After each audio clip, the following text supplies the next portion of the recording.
Welcome back, ladies and gentlemen. Just to catch up on my begonias, these are ones I'm starting off in my little heated propagator. Let's get the flat light on, a bit of light on there. Yeah, that's a little bit better. Yeah, just trying to get dark here.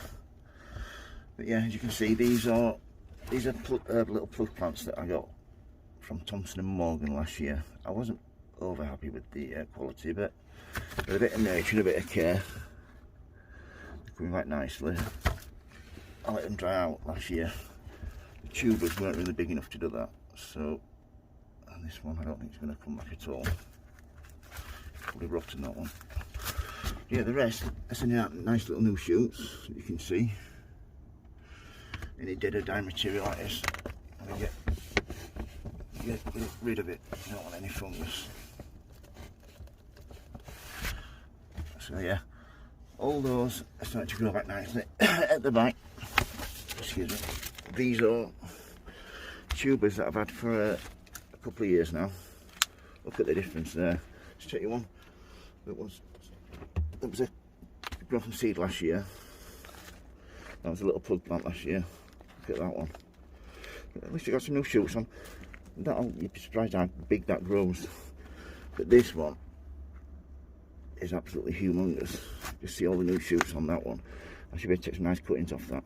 You can actually divide that tuber there and probably across there into 4. As long as you've got some little new nodes for some new shoots coming out, right there, it should be alright. But yeah, this little heat pocket, this is just from begonias. You had it under light, some LED T5s or T8s I think they're called. They'd be growing even better, but I might invest in some of those for next winter. Might put some lights straight across the top there, straight across there, put a steel roof on it, so it's got light coming through here then. But yeah, but then it'll look like aliens have landed. Here's my second large tuber. Let's have a look at this one. See, there's no new growth on this one yet. So what I'll do with this one, I shall stick this one in my heater.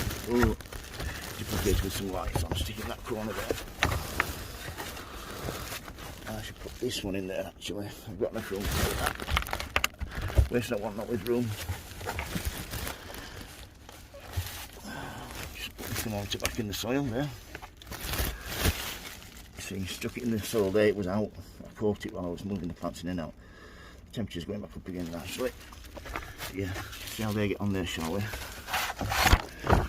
But yeah, just a quick catch up on overwintering my begonias. If you've got any questions regarding begonias and overwintering them and how to get the best out of them, please don't hesitate to ask. If you like the videos, folks, please subscribe. Remember, happy sowing, happy growing. Please keep safe, everybody, and please have a good Christmas. Thank you. Bye.